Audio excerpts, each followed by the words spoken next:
আল্লাহ বলেন ফাআম্মা মান সাকুলাত মাওয়াজিনু, সেদিন যার মিজানের পাল্লা ভারী হয়ে যাবে, নেকের পাল্লা ভারী হয়ে যাবে, ফাহুয়া ফি আইশাতির রাদিয়া, ওই লোকটা আনন্দে থাকবে। ও আল্লাহ, আমাদের মিজানের পাল্লা তুমি ভারী করে দিও, আমরা এই কঠিন দিনে যেন আনন্দের দেখা পাই, তৌফিক দিও। সেদিন আল্লাহ মিজানের পাল্লা বসাবেন। কিসের পাল্লা? আল্লাহ যেই মিজান, মিজান আমরা বলি যে মিজানের পাল্লা, এটার মিজান শব্দের বহুবচন হচ্ছে মাওয়াজিন। ফাআম্মা মান সাকুলাত মাওয়াজিনু, সেদিন যার মিজানের নেকের পাল্লা ভারী হয়ে যাবে, ফাহুয়া ফি আইশাতির রাদিয়া, তার আনন্দ আর দেখে কে? তার আনন্দ আর দেখে কে? সামনে থেকে এসে তাকে ডান হাতে আমলনামা দেয়া হবে। আল্লাহ দুনিয়াতে একটা ঘর নিলেন, নিজের নামের ঘর, ওইটা বাইতুল্লাহ, কিন্তু আল্লাহ কি ওই ঘরে থাকে? থাকে না। কিন্তু আল্লাহ ঘোষণা দিয়েছেন এটা উনার ঘর, এটা এত বরকতময় ঘর, পৃথিবীর অনেক মানুষের হাত এই ঘরের মধ্যে পড়েছে। ফেরেশতারা প্রথমে এই ঘর তৈরি করেছে, আবার এই ঘরের একেবারে উপরে বাইতুল মাল। ব্যাংকে টাকা জমা রাখলে যে লাভ আসে তার শরীর বিধান কি? ব্যাংকে টাকা জমা রাখলে শুধু ব্যাংকগুলোতে যে লাভ আসে সেটা তো হারাম, এই জন্য সেখানে জমা রাখাও জায়েজ নাই। আর ইসলামী ব্যাংকগুলো যে লাভ দেয় সেটা অনেক ক্ষেত্রে সংশয়পূর্ণ হওয়ার কারণে সেটাও নিজে না খায় কোনো গরিব দুঃখীকে দান করে দেওয়াটা উত্তম। যদি কেউ খায় সরাসরি হারাম খাইছে, এটা বলা জটিল। এটাকে বলা হয় হলো শুবহাত। হালাল এবং হারাম দুইটা স্পষ্ট, আর মাঝখানে কিছু থাকে সংশয়পূর্ণ। এই সংশয় থেকে বেঁচে থাকাটাই হলো তাকওয়ার দাবি, হাদিসে সেটি বর্ণিত হয়েছে। বিশ্বনবী নারীদেরকে অনেক বিষয়ে সতর্ক করেছেন যে খবরদার এগুলো করো না। নারীদেরকে টাইট ফিটিং জামা পরতে নিষেধ করেছেন। আল কাসিয়াত আল আরিয়াত আল মাইলাত আল মুমিলাত। কিছু কিছু বোনেরা এমন টাইট বোরকা পরে তার দেহের সব উঁচু নিচু ভাঁজ টের পাওয়া যায়, পুরুষরা আরো বেশি আকৃষ্ট হয়। এই বোনদের ব্যাপারে আমি বলি, বিশ্বনবী বলেছেন লা ইয়াদখুলনাল জান্নাতা ওয়া লা ইয়াজিদনা রিহাহা, তারা জান্নাতে তো ঢুকবেই না, জান্নাতের ঘ্রাণও এদের নাকে লাগবে না। এখান থেকে জান্নাতে পৌঁছতে আরো 500 বছরের রাস্তা, এত দূরে থাকতেই জান্নাতের ঘ্রাণ আপনার নাকে এসে ধাক্কা দিবে, তারপর ওই নারীরা জান্নাতে ঢুকতে পারবে না। টাইট ফিটিং জামা আছে না নাই? এখন বোরকার মধ্যে অনেক ডিজাইন, ইদানিং এদিকে কিছু ডিজাইন করে পরে, এদিকে করো না, এদিকে করো না, এদিকে করো না, চারটা গম্বুজ বানায় এই জায়গায়, আছে না নাই? এগুলো করে, তো এগুলো করলে তার পর্দার চেয়ে তার সৌন্দর্যের প্রকাশ আরো বেশি হয়ে যায়। এই অঞ্চলে দেখা যায় যে কোনো ঘরে কেউ মারা গেলে যে ঘরে সে ঘরে ওই দিন চুলা বা আগুন জ্বালানো হয় না, অন্য ঘর থেকে খাবার রান্না করে আনা হয়, মানে ওই ঘরে আগুন জ্বালানো যাবে না। কোরআন হাদিসের দৃষ্টিতে এর কোনো ভিত্তি আছে কিনা? জি ভাই, এর ভিত্তি আছে। বরং এটা ওই বাড়িওয়ালারা আগুন জ্বালালে গুনাহ হবে এরকম না। বিষয়টা হলো যে এলাকাবাসীর কর্তব্য হলো কোনো লোক মারা গেলে তার আত্মীয় স্বজনকে এলাকাবাসী খাবার পাঠাবে। কারণ নবী করিম সাল্লাল্লাহু আলাইহি ওয়াসাল্লাম এরকম এক সাহাবী মারা যাওয়ার পর বলেছেন অন্যদেরকে তোমরা তাদের জন্য খাবার তৈরি করো, কারণ হলো তাদের প্রিয়জনকে হারিয়ে তারা মনোবেদনায় ভুগছে, রান্না করার মানসিকতা নাই, এই জন্য এলাকাবাসী খানা পাঠাবে। এটা বরং সুন্নাহ।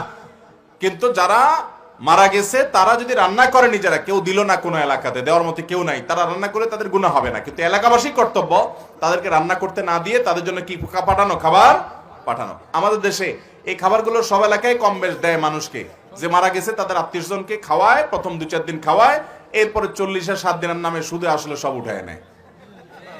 ঠিক না বে? ঠিক। এই খাওয়ানোর মানে কি বলেন? খাওয়াইলেন 3 দিন, খাওয়াইছেন তাদের ফ্যামিলির 5-7 জন, 10 জন, 15 জন মানুষকে, এরপরে পুরো এলাকাবাসী গরু জবাই করে খাইছেন তাদের কাছ থেকে, তাহলে শুধু আসলে খাওয়া হয়ে গেল না? এই খাওয়া শরিয়া সম্মত খাওয়া নয়। আমরা এই দিনক্ষণ ঠিক করে যে মুর্দাকে কেন্দ্র করে খাবার যে আয়োজন করি সেটা বেদাতি আয়োজন, এটা কোনো সুন্নাহ সম্মত আয়োজন না।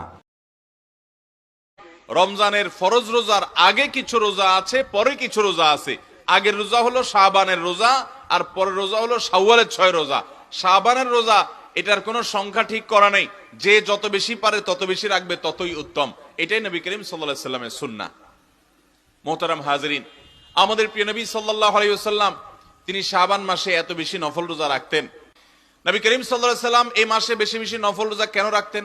তার দ্বিতীয় কারণ বলেছেন তিনি, যাকা শাহরুন তুরফাউ ফীহিল আমালু ইলা রাব্বিল আলামিন ফাউহিব্বু আন ইউরফা আমালি ওয়া আনা সাইম। তিনি বলেছেন শাবান মাসে বান্দার আমলনামা আল্লাহর কাছে ফেরেশতারা পেশ করেন, তো আমি চাই আমার আমলনামা যখন পেশ করা হবে, আল্লাহর সামনে যখন উপস্থাপন করা হবে, ওই সময়টাতে আমি যেন রোজাদার থাকি, আমার রোজা অবস্থায় আমলনামা পেশ হোক, এটা আমি পছন্দ করি, ভালোবাসি। কারণ ডিউটি কর্তরত অবস্থায় যদি মালিক দেখে ফেলে তাহলে শ্রমিকের ভালো লাগবে। ঠিক একইভাবে আমার মালিকের কাছে আমার আমলনামা পেশ করা হচ্ছে, ওই টাইমে যদি আমি রোজা অবস্থায় থাকি তো আল্লাহ তাআলা আমার আমলনামা রহমতের সাথে দেখবেন, অনুগ্রহের সাথে দেখবেন, তার রহমত আমি লাভ করব। এই আশা আমি এই মাসে নফল রোজা রাখি। তাহলে নবী করিম সাল্লাল্লাহু আলাইহি সাল্লাম শাবানে নফল রোজা বেশি রাখতেন। তার প্রথম কারণ হলো যে এই মাসের আগের এবং পরের দুইটা মাস গুরুত্বপূর্ণ, মাঝখানে অবহেলা করে মানুষ, এই জন্য উনি বেশি বেশি গুরুত্ব দিয়ে রোজা রাখতেন। আর দ্বিতীয় হলো এই মাসে বান্দার বা আমলের বাৎসরিক প্রতিবেদন ফেরেশতারা জমা দেয়। পীর ধরার ব্যাপারে হাদিস কোরআন পাকের আলোকে জানাবেন। ভাই, আল্লাহ তাআলা আমাদেরকে কোরআন এবং হাদিসকে অনুসরণ করার নির্দেশ করেছেন। আল্লাহ বলেছেন, মা আতাকুমুর রাসূলু ফাখুযু, তোমাদেরকে যা রাসূল দিয়েছেন সেটা তোমরা ধরো। না পীর ধরতে বলছেন? আল্লাহ বলছেন রাসূল যা দিয়ে গেছেন সেটা তোমরা খুযুহু, মানে কি? সেটা তোমরা ধরো।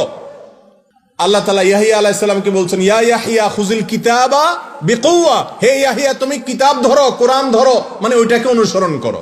অতএব কোনো ব্যক্তি না, আমরা অনুসরণ করব কোরআন এবং হাদিস। আমাদের নবীজি যাওয়ার সময় কি রেখে গেছেন? তিনি বলেছেন, তারাকতু ফীকুম আমরাইন, তোমাদের মাঝে দুইটা জিনিস আমি রেখে গেলাম, কিতাব আল্লাহি ওয়া সুন্নাত রাসূলি ওয়া সুন্নাত নবী। তোমাদের সামনে দুইটা জিনিস আমি রেখে গেলাম, সেগুলা তোমরা পাকড়াও করবা, ধরবা। একটা হলো কিতাব কোরআন, আর একটা হলো কি? হাদিস। উলামায়ে কেরামের মাধ্যমে ব্যাখ্যা জেনে সেগুলোকে আমরা গ্রহণ করব। কোন ব্যক্তিকে অন্ধের মতো অনুসরণ করা জায়েজ নাই, বিশেষ করে যখন কোরআন হাদিস বিরোধী কিছু পাওয়া যাবে তখন অন্ধের মতো অনুসরণ করার সুযোগ নাই।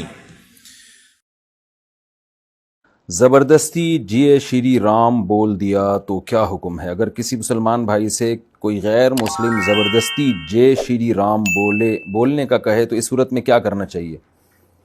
गैर मुस्लिमों का शिआर है और ये कुफ्रिया लफ्ज़ है।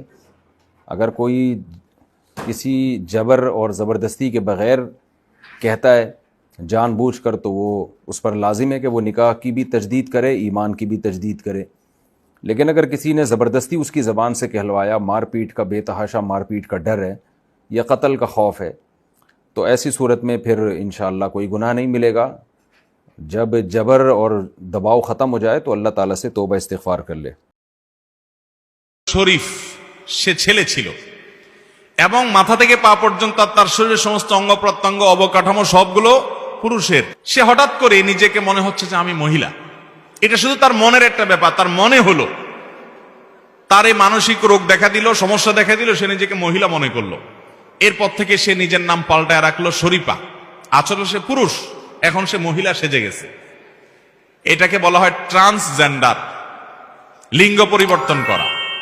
আল্লাহ তাআলা তাকে যেই লিঙ্গে তৈরি করেছেন সে ওই লিঙ্গেই আছে, কিন্তু তার মনে হচ্ছে অন্য লিঙ্গ, সে এই জন্য অন্য লিঙ্গ হয়ে গেছে। আর এই লোকটা আসলে আদতে মাথা থেকে পা পর্যন্ত গায়ে গতরে অবকাঠামো সব দিক থেকে শারীরিকভাবে সে কি একজন পুরুষ। তাহলে এখন শরীফা নাম ধারণ করে সে ট্রান্সজেন্ডার করে মহিলা সাজলো। এখন সে বিয়ে করলে কাকে বিয়ে করবে? মহিলা যেহেতু সাজছে একজন পুরুষকে বিয়ে করবে। তাহলে আগে তো সে পুরুষ ছিলই, এখন আরেকটা পুরুষকে বিয়ে করলো। কি হলো? সমকামিতা। কিভাবে আমাদের সন্তানদের ব্রেইন নষ্ট করা হচ্ছে। আমি মেসে 3 জন হিন্দু বন্ধুর সাথে থাকি, তাদের সাথে একই পাত্রে খাবার খাওয়া, ইফতারি করতে ইসলামে কোনো বাধা আছে কিনা? অমুসলিমদের সাথে একই সাথে থাকলেন, একই সাথে খেলেন, এতে কোনো গুনাহ হবে না, তবে হালালটা খেতে হবে। হালাল খাবার যদি হয় একই সাথে খাওয়াতে অসুবিধা নাই, একই সাথে বসবাস করাতে অসুবিধা নাই, কিন্তু অন্তরের অন্তঃস্থলে আল্লাহর প্রতি যে ব্যক্তি ঈমান আনে না, আল্লাহর সঙ্গে যে শিরক করে, তাকে কখনো অন্তরের গভীরে জায়গা দিয়ে পরম আপন বানানোর সুযোগ নেই। তবে হ্যাঁ, ইসলামের সৌন্দর্য যেন সে দেখতে পারে, তার কাছে প্রকাশ হয়, সেই জন্য আপনি ব্যবস্থা অবশ্যই গ্রহণ করতে পারেন, আন্তরিকতা দেখাতে পারেন, একসাথে থাকা, খাওয়া, লেনদেন এগুলো করতে পারেন।